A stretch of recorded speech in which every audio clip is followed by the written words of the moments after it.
இந்த வீடியோவை உங்களுக்கு வழங்குவோர் மாலை முரசு செய்திகள் தொலைக்காட்சியின் படிப்போம் ஜெயிப்போம் உயர்கல்வியை தேர்ந்தெடுப்பதில் உள்ள சந்தேகங்களை தீர்க்கும் நிகழ்ச்சி தினமும் மாலை 5 மணிக்கு. வணக்கம். போஸ்டர்ஸ் எட்கர் வழங்கும் தமிழ்நாடு 360க்கு உங்களை வரவேற்பது நான் ராம்குமார். தமிழகத்தில் உள்ள அனைத்து மாவட்ட நிகழ்வுகளையும் விரிவாக பார்ப்பதற்கு முன் தலைப்புச் செய்திகளை பார்க்கலாம்.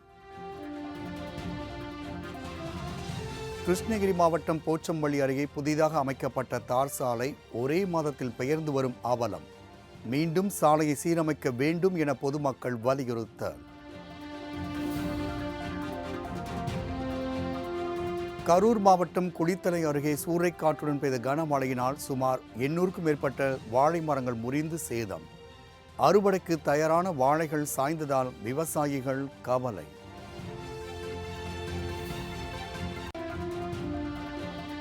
திருவண்ணாமலை மாவட்டம் செங்கம் அருகே குழந்தைகளோடு சுடுகாட்டில் வசித்து வரும் இருளர் இன மக்கள்.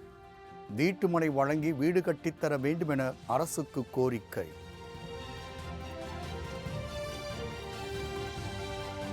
தூத்துக்குடி NTPL அனல்மின் நிலைய ஒப்பந்த ஊழியர்களின் தொடர் வேலை நிறுத்தம். ஊதிய உயர்வு உள்ளிட்ட கோரிக்கைகளை வலியுறுத்தி 22ஆம் நாளாக போராட்டம்.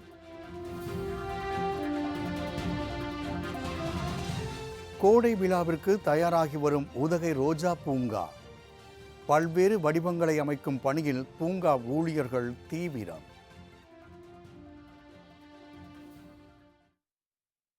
போச்சம்பள்ளி அருகே புதிதாக அமைக்கப்பட்ட தார் சாலை ஒரே மாதத்தில் பெயர்ந்ததால் மீண்டும் சாலை சீரமைத்து தர வேண்டும் என்று அப்பகுதி மக்கள் கோரிக்கை விடுத்துள்ளனர். கிருஷ்ணகிரி மாவட்டம் பர்கூர் அருகே சந்தூர் கிராமத்திலிருந்து குட்டப்பட்டி செல்லும் சாலை மிகவும் மோசமான நிலையில் இருந்ததால் சாலையை சீரமைத்து தர வேண்டும் என அப்பகுதி மக்கள் கடந்த 10 நாட்களாக கோரிக்கை விடுத்து வந்தனர். இதையடுத்து பொதுமக்களின் கோரிக்கை ஏற்று கடந்த 1 மாதத்திற்கு முன்பு சுமார் 2 கிலோமீட்டர் நீளத்திற்கு தார் சாலை அமைக்கப்பட்டது. ஆனால் சாலை அமைக்கப்பட்ட 1 மாதத்திலேயே தார் சாலை பெயர்ந்து ஆங்காங்கே ஜல்லிக்கற்கள் வெளியில் தெரியும் அளவில் உள்ளன. இதனால் மீண்டும் தரமான சாலை அமைத்து தர வேண்டும் என்று அப்பகுதி மக்கள் கோரிக்கை விடுத்துள்ளனர். அத்துடன் தரமற்ற முறையில் சாலை அமைத்த ஒப்பந்ததாரர் மீது அதிகாரி மீதும் நடவடிக்கை எடுக்க வேண்டும் என்று அப்பகுதி மக்கள் கோரிக்கை விடுத்துள்ளனர். செங்கம் அருகே 15க்கும் மேற்பட்ட இருளர் இன மக்கள் வசிப்பதற்கு வீடு இல்லாமல் சுடுகாட்டில் குடியேறியுள்ள சம்பவம் சோகத்தை ஏற்படுத்தியுள்ளது. திருவண்ணாமலை மாவட்டம் செங்கம் அருகே புதுப்பட்டு கிராமத்தை சேர்ந்த இருளர் இன சமூகத்தை சேர்ந்தவர்கள் வசிப்பதற்கு வீடு இல்லா நிலையில் பொது மயானத்தில் குடும்பத்துடன் தங்கியுள்ளனர். சமாதிகளுக்கு மத்தியில் அமைந்துள்ள குடிசை வீட்டில் 4 குடும்பங்களைச் சேர்ந்த குழந்தைகள், பெரியவர்கள் என 15 பேர் வசித்து வருகின்றனர். சிறு குழந்தைகள் மற்றும் கை குழந்தைகளோடு சுடுகாட்டில் தங்கியிருக்கும் நிலையும், சுடுகாட்டில் உள்ள சமாதிகளுக்கு மத்தியில் குழந்தைகள் ஓடி விளையாடும் காட்சியும் பரிதாபத்தை ஏற்படுத்துகிறது. தங்களுக்கு அரசு வீட்டுமனை வழங்கி அதில் வீடு கட்டித்தர வேண்டும் என்று அவர்கள் கோரிக்கை விடுக்கின்றனர்.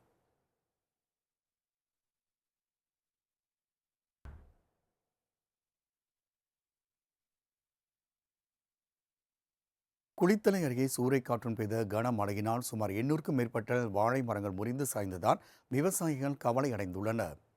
கரூர் மாவட்டம் குளித்தலை அருகே லாலாப்பேட்டை, சிந்தலவாடி, கிருஷ்ணராயபுரம், மகாதானபுரம் உள்ளிட்ட பகுதிகளில் பலத்த சூறைக்காற்றுடன் கூடிய கனமழை பெய்தது. சுமார் 2 மணி நேரம் பெய்த கனமழையினால் வளையார்பாளையத்தில் கோபால் என்பவர் 1 ஏக்கரில் பயிரிடப்பட்டிருந்த 500க்கும் மேற்பட்ட வாழை மரங்கள் முறிந்து சாய்ந்தன. இதேபோன்று உடையாந்தோட்டம் பகுதியில் செந்தில் என்பவருக்கு சொந்தமான 300க்கும் மேற்பட்ட வாழை மரங்கள் அடியோடு சாய்ந்தன. அறுவடைக்கு தயாராக இருந்த வாழை மரங்கள் சாய்ந்ததால் விவசாயிகள் கவலை அடைந்துள்ளனர். மேலும் வேளாண் துறை அதிகாரிகள் ஆய்வு செய்து உரிய இழப்பீட்டை பெற்றுத்தர வேண்டும் என்றும் விவசாயிகள் அரசுக்கு கோரிக்கை விடுத்துள்ளனர். தூத்துக்குடி NTPL அனல்மின் நிலையத்தில் பணிபுரிந்து வரும் ஒப்பந்த ஊழியர்களின் வேலைநிறுத்த போராட்டம் 21ஆம் நாளாக நீடிக்கிறது. தூத்துக்குடியில் மத்திய அரசுக்கு சொந்தமான NLC தமிழ்நாடு பவர் லிமிடெட் நிறுவனத்தில் 2 அலகுகள் மூலம் சுமார் 1000 மெகாவாட் மின்சாரம் உற்பத்தி செய்யப்பட்டு வருகிறது. இதில் 1350க்கும் மேற்பட்ட ஆண் மற்றும் பெண் ஊழியர்கள் ஒப்பந்த அடிப்படையில் பணிபுரிந்து வருகின்றனர். இந்த ஊழியர்களுக்கு நெய்வேலி NLC ஊழியர்களுக்கு வழங்குவது போன்று ஊதியம் வழங்க வேண்டும் என சென்னை உயர்நீதிமன்றம் கடந்த மார்ச் மாதம் உத்தரவு பிறப்பித்தது. ஆனால் NTPL நிர்வாகம் இதனை எதிர்த்து மேல்முறையீடு செய்துள்ளது. இந்நிலையில் நீதிமன்ற உத்தரவை அமல்படுத்த கோரி ஒப்பந்த பணியாளர்கள் கடந்த ஏப்ரல் 17ஆம் தேதி முதல் வேலைநிறுத்த போராட்டத்தில் ஈடுபட்டு வருகின்றனர். இவர்களின் வேலைநிறுத்த போராட்டம் 21ஆம் நாளாக நீடித்து வரும் நிலையில் மேல் சட்டை களைந்து நெற்றில் பட்டை போட்டு போராட்டத்தில் ஈடுபட்டனர்.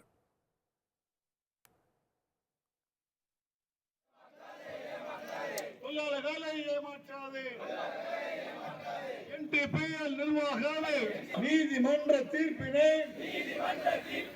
அமல்படுத்தும் வரையிலும் உயர்நீதிமன்ற தீர்ப்பினை என்று பேருக்கு ஒரு பார்வையா அலங்கரிக்காது 7 சுற்று பேச்சுவார்த்தை கும்பகர்ண தூக்கத்தை தூங்காதே பார்வையா அமல்படுத்து NTPL நிர்வாகமே. இதனைத் தொடர்ந்து அமைச்சர் கீதா ஜீவன் போராட்டம் நடத்தி வரும் ஊழியர்களிடம் பேச்சுவார்த்தையில் ஈடுபட்டார். நிறுவனத்திடம் பேசி நல்ல முடிவை எடுப்பதாக அமைச்சர் உறுதியளித்தார். அத்துடன் போராட்டம் வெற்றியடையவும் வாழ்த்துக்களை தெரிவித்தார்.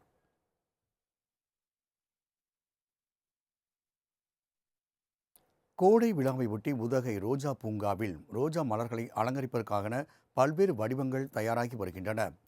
மலைகளின் அரசு என அழைக்கப்படும் நீலகிரி மாவட்டத்தில் ஆண்டுதோறும் ஏப்ரல் மே மாதங்களில் கோடை சீசன் நிலவுவது வழக்கம். இச்சமயங்களில் உள்நாடு மற்றும் வெளிநாடுகளில் லட்சக்கணக்கான சுற்றுலா பயணிகள் வருகை தருவர். இந்நிலையில் சுற்றுலா பயணிகளை கவரும் விதமாக ஆண்டுதோறும் மலர் கண்காட்சி, ரோஜா கண்காட்சி உள்ளிட்டவை நடத்தப்பட்டு வருகின்றன. அந்த வகையில் உதகை நூற்றாண்டு ரோஜா பூங்காவில் வருகின்ற 10, 11, 12 ஆகிய தேதிகளில் 20வது ரோஜா கண்காட்சி நடைபெறவுள்ளது. இக்கண்காட்சிக்காக பூங்காவில் ரோஜா மலர்கள் பல வண்ணங்களில் பூத்து குலுங்குகின்றன. இக்கண்காட்சியில் இவ்வாண்டு கடல் சார்ந்த உயிரினங்களை பாதுகாக்கும் வகையில் கடல் உயிர்வாழ் உருவ அமைப்புகளை அமைக்கும் பணியில் பூங்கா ஊழியர்கள் தீவிரமாக ஈடுபட்டு வருகின்றனர். குறிப்பாக ரோஜா மற்றும் கார்னேஷன் மலர்களை கொண்டு பிரம்மாண்டமான டால்பின் உருவமைப்பு, கடல் ஆமை, கடல் பசு, ஆக்டோபஸ் உள்ளிட்ட 30 வகையான கடல் சார்ந்த உயிரினங்களின் உருவ அமைப்புகள் அமைக்கப்பட உள்ளது.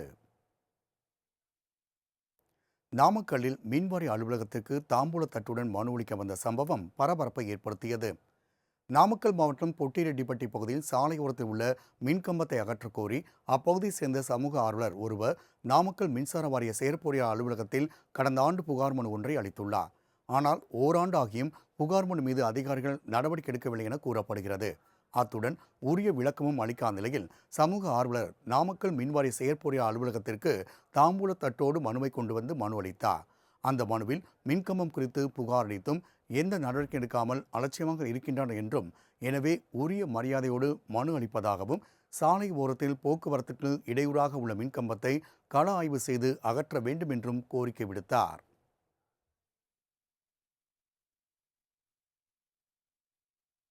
சேலம் மாவட்டம் எடப்பாடி மற்றும் சங்ககிரி வட்டாரங்களில் சோதனை மேற்கொண்ட போக்குவரத்து துறை அதிகாரிகள் குறைபாடு உள்ள 12 வாகனங்களுக்கு தகுதி சான்றிதழ் தராமல் சரி செய்ய திருப்பு அனுப்பியதால் பரபரப்பு ஏற்பட்டது. சேலம் மாவட்டம் எடப்பாடி மற்றும் சங்ககிரி வட்டார பகுதிகளில் 31 தனியார் பள்ளிகள் இயங்கி வருகின்றன. இந்நிலையில் அப்பள்ளிகளில் இயங்கும் 186 வாகனங்களை கொங்கணாபுரம் ஒன்றியம் தங்காயூர் பகுதியில் வைத்து சங்ககிரி வட்டார போக்குவரத்து அலுவலர்கள் சோதனை மேற்கொண்டனர். அப்போது பள்ளி வாகனங்களில் அவசர வழி கதவுகள், படிக்கட்டுகள் தரமாக இருக்கின்றன என வட்டார போக்குவரத்து அலுவலர் வேலுமணி ஓட்டி பார்த்து ஆய்வு செய்தார். அப்போது குறைபாடு உள்ள 12 வாகனங்கள் கண்டறியப்பட்டன. இதையடுத்து 12 வாகனங்களுக்கு FC எனப்படும் தகுதி சான்றிதழை வழங்காமல் திருப்பி அனுப்பினர். வாகனத்தை சரி செய்து மீண்டும் வட்டார போக்குவரத்து அலுவலகத்திற்கு கொண்டு வந்து காட்டிய பின்னரே இயக்க வேண்டும் என்றும் அறிவுறுத்தினர். மேலும் தீ தடுப்பு குறித்து சங்ககிரி தீயணைப்புத் துறையினர் செய்முறை விளக்கம் அளித்தும் ஓட்டுநர்களுக்கு பாதுகாப்பாக வாகனங்களை இயக்குவது குறித்தும் அறிவுறுத்தினர். அனைத்து பள்ளி வாகனங்களும் இன்று ஆய்வு செய்யப்பட்டது. போக்குவரத்து ஆணையின் உத்தரவின்படி அந்த பள்ளிகளில் இருக்கக்கூடிய வாகனங்களின் பாதுகாப்பு உபகரணங்கள் எல்லாம் சரியாக ஆய்வு செய்யப்பட்டு அதில் 12 வாகனங்களில் சிறு டிஃபெக்ட்ஸ் கண்டுபிடிக்கப்பட்டு அறிவுறுத்தப்பட்டுள்ளது. அதை சரி செய்து மீண்டும் வட்டார போக்குவரத்து காண்பித்த பிறகு வண்டியை இயக்குமாறு அறிவுறுத்தப்பட்டிருக்கிறது. அனைத்து வாகனங்களும் ஆய்வு செய்யப்பட்டு உறுதி செய்யப்பட்ட பின்பே இயக்க அனுமதிக்கப்படும். இந்த 181 வண்டி வந்திருக்குங்க சார். அதில் டிஃபெக்ட்ஸ், அதாவது குறைபாடுகள் கண்டறியப்பட்டது 12 வாகனங்கள்.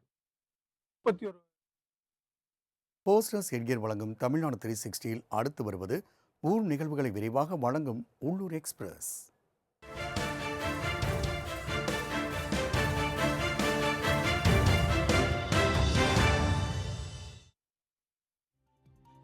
மதுரை மீனாட்சி சுந்தரேஸ்வரர் கோவிலில் மீனாட்சி அம்மன் திருக்கல்யாணத்திற்கான சீர்வரிசை பொருட்கள் கொண்டு செல்லும் நிகழ்வில் ஆயிரக்கணக்கான பக்தர்கள் பங்கேற்றனர். கடந்த 29ஆம் தேதி மீனாட்சி சுந்தரேஸ்வரர் கோவிலில் கொடியேற்றம் நடைபெற்ற நிலையில் விழாவின் முக்கிய நிகழ்வான மீனாட்சி திருக்கல்யாணம் இன்று நடைபெறவுள்ளது. இதனை முன்னிட்டு போடிநாயக்கன்பட்டியிலிருந்து கோபாலகிருஷ்ணன் பெருமாள் வேடம் பூண்டு பல்லக்கிலும் ஸ்ரீ பால தண்டாயுதபாணி சுவாமி மயில் வாகனத்திலும் புறப்பட்டு குலசேகரன் கோட்டை நோக்கி புறப்பட்டு கோவிலை வந்தடைந்தனர். அதனைத் தொடர்ந்து ஆயிரக்கணக்கான பக்தர்கள் பங்கேற்று சீர்வரிசை பொருள்களோடு ஊர்வலமாக சென்று சாமி தரிசனம் செய்தனர்.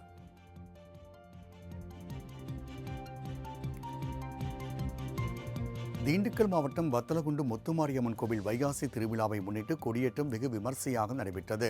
வத்தலகுண்டு முத்துமாரியம்மன் கோவில் வைகாசி திருவிழாவை முன்னிட்டு சிறப்பு பூஜைகள் செய்து கொடியேற்றப்பட்டது. முன்னதாக நடைபெற்ற கம்பம் நடு விழாவில் கம்பத்திற்கு மஞ்சள் நீர் ஊற்றி ஆயிரக்கணக்கான பக்தர்கள் வழிபட்டனர். இதனைத் தொடர்ந்து அம்மன் மண்டகப்படிகளில் எழுந்தருளும் நிகழ்வு நடைபெறவுள்ளது.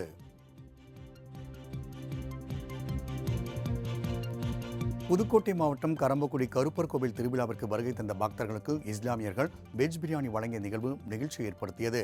கரம்பக்குடி கருப்பர் கோவில் சித்திரை திருவிழா கடந்த வாரம் தொடங்கிய நிலையில் ஏராளமான பக்தர்கள் வருகை தந்த வண்ணம் உள்ளனர். இந்நிலையில் கோவிலுக்கு வருகை தரும் பக்தர்களுக்கு மத நல்லிணக்கத்திற்கு எடுத்துக்காட்டாக இஸ்லாமியர்கள் வெஜ் பிரியாணி வழங்கிய நிகழ்வு நெகிழ்ச்சி ஏற்படுத்தியது.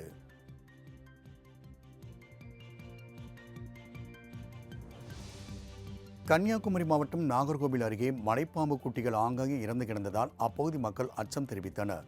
நாகர்கோவில் மாநகராட்சிக்குட்பட்ட 49 வார்டு பகுதியில் கடந்த 2 நாட்களாக மலைப்பாம்பு குட்டிகள் ஆங்காங்கே இறந்து கிடப்பதாகவும் வெயிலின் தாக்கத்தால் இறந்திருக்கக்கூடும் என்றும் அச்சம் தெரிவிக்கும் பொதுமக்கள் வனத்துறைக்கு தகவல் கொடுத்தனர். மேலும் பதுங்கியுள்ள பெரிய மலைப்பாம்பை பிடிக்க வனத்துறைக்கு கோரிக்கை விடுத்துள்ளனர்.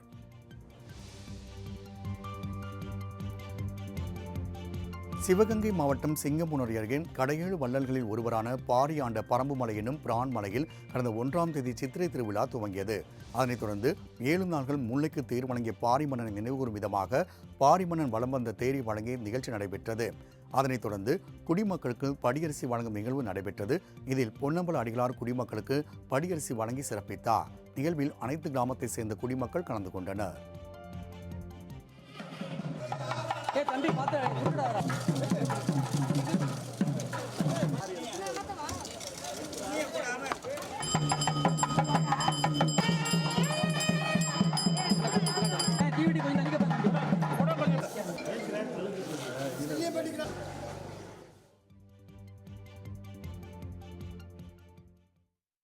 போஸ்டர்ஸ் என்கியர் வழங்கும் தமிழ்நாடு 360யில் மாவட்டத்தில் நடைபெற்ற விளையாட்டுச் செய்திகளை வழங்க வருகிறது விளையாட்டுக் களம்.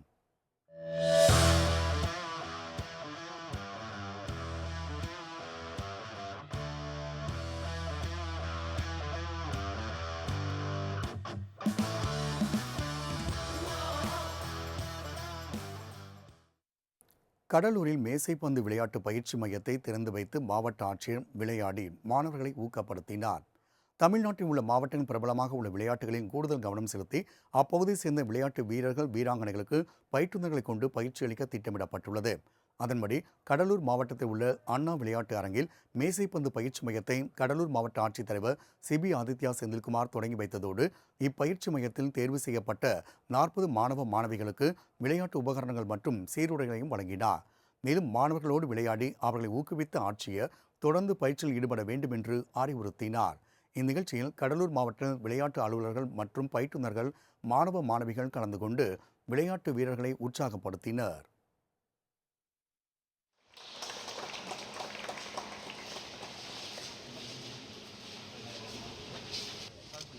ஓகே இப்படி வாங்க கொஞ்சம் குரூப் போட்டா லாஸ்டா okay.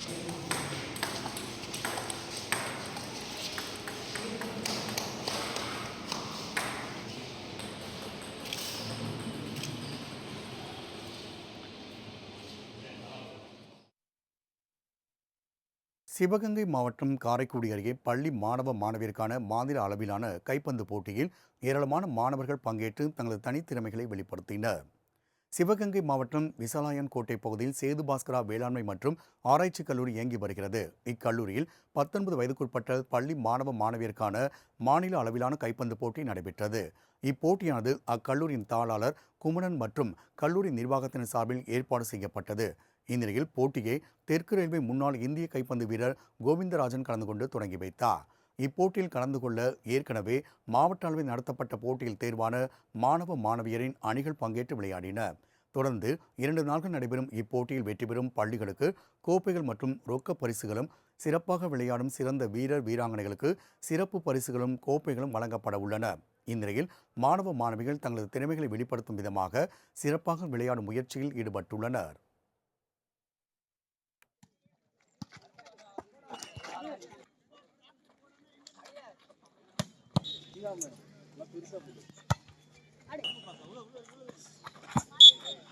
Secondary school. For boys, the first match.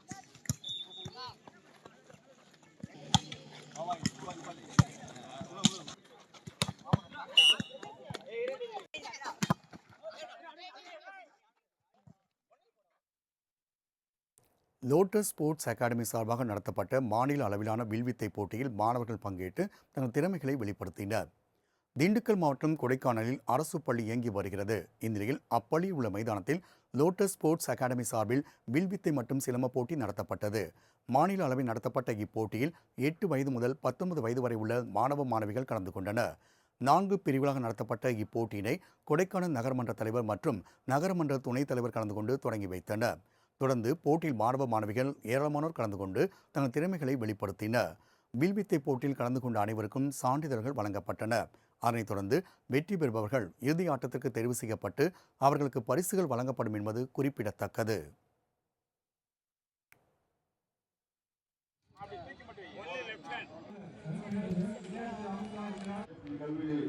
ஆசிரியர் விமர்சை பயிற்சியாளர் அவர்களே